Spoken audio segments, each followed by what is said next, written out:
नमस्ते, मैं हूं आपके साथ दिव्यांश शर्मा। सबसे पहले बड़ी खबर हाथरस केस को लेकर यह आ रही है कि एसआईटी को एक हफ्ते के अंदर अपनी रिपोर्ट देनी है, सौंपनी है।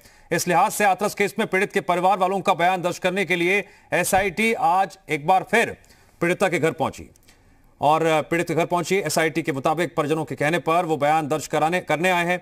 इस मामले में पीड़ित की मां और 2 भाइयों का बयान लिए जा चुके हैं, जबकि पिता समेत कुछ सदस्यों का बयान लिया जाना बाकी था।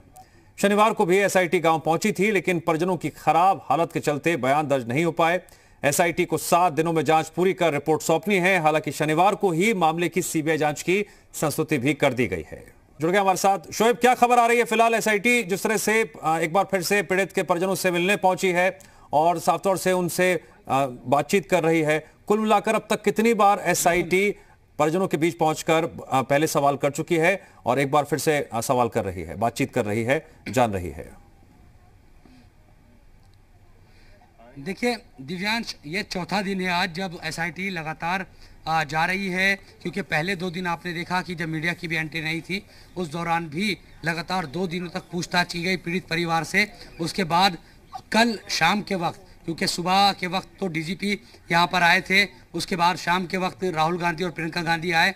उसके बाद तकरीबन 9 बजे के करीब रात एसआईटी की जो टीम है वो पहुंची थी घर के अंदर, और घर के अंदर जाकर उन्होंने परिवार के लोगों से बात की। लेकिन परिवार के लोगों का ये कहना था कि आज वो दिन भर बहुत थक गए, क्योंकि सुबह से लगातार मीडिया यहाँ पर आ रहा है, उनसे बातचीत कर रहा है, कुछ खाया नहीं है सही से। और उसके बाद राहुल गांधी प्रियंका भी पहुँचे और दोपहर के वक्त डीजीपी और एसीएस होम भी पहुँचे थे, इसलिए वो इस स्थिति में नहीं है कि बात कर सके। जिसके बाद अब सुबह के वक्त एसआईटी की टीम पहुंची है, मीडिया बाहर ही है, क्योंकि सही से जो एक तरीके से पूछताछ या जो बयान दर्ज किए जा सके उसमें किसी भी तरह की दिक्कत ना हो, इसलिए मीडिया को बाहर रखा गया है। और कुल मिलाकर देखा जाए तो 2 दिन लगातार दिन भर जो एसआईटी है उनकी तरफ से पूछताछ या बयान दर्ज किया गया। उसके बाद रात पहुंची थी, रात थकान की वजह से परिवार के लोगों ने बात करने से इनकार किया था। अब सुबह के वक्त फिर से एसआईटी पहुंची है। सीबीआई जांच की संस्तुति ज़रूर की गई है, लेकिन एसआईटी भी अपनी रिपोर्ट 7 दिनों के अंदर देगी। आज चौथा दिन है, तो मुझे जो लगता है कि अब जांच यहां से पूरी हो जाएगी और उसके बाद रिपोर्ट तैयार की जाएगी और सीएम तक वो पहुंचाई जाएगी एसआईटी के जरिए, और उसमें क्या निकल कर आता है ये देखना होगा। आपको याद होगा दिव्यांश की एसआईटी की जांच की शुरुआती जो रिपोर्ट थी या जो भी तथ्य सामने आए थे उसी को आधार बनाकर एसपी, डीएसपी और जो पुलिसकर्मी निलंबित किए गए थे वो एसआईटी की शुरुआती जांच रिपोर्ट के तथ्यों को आधार बनाकर ही किया गया था। अब इस पूरी रिपोर्ट में जब मुकम्मल रिपोर्ट हो जाएगी और जब सामने आएगी ये रिपोर्ट, उसमें क्या निकल कर सामने आता है ये देखना बड़ा अहम होने वाला है। इस सब के बीच कुछ देर के बाद यहाँ, क्योंकि अभी तो एसआईटी अंदर है, मीडिया भी अंदर नहीं जा रहा है घर के, लेकिन कुछ देर के बाद चंद्रशेखर आज़ाद यहाँ पहुँचने वाले हैं। उसके अलावा समाजवादी पार्टी का जो डेलीगेशन है वो भी पहुँचने वाला है। तो लगातार जो सरगर्मियाँ हैं वो अभी गांव में और ख़ास तौर पर जो पीड़िता का घर है उसके आसपास बनी हुई है। दिव्यांश, ठीक है शोएब, आपने पूरी खबर विस्तार से बताई। एक बात मैं और आपसे जानना चाहूँगा, सुबह से ही लगातार ये बात बताई जा रही है कि आज सवर्ण पंचायत करने वाले हैं, उसको लेकर कुछ जानकारी अब तक सामने आई हो? गाँव में कैसा माहौल है इस वक्त?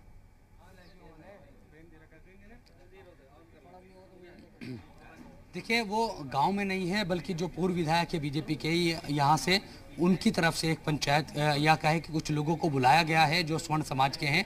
वो शहर के अंदर है, हाथरस, यहाँ से तकरीबन 10 किलोमीटर से भी ज़्यादा दूर। तो यकीनन वहाँ पर लोग जुटना शुरू हुए, इस तरह की खबर है।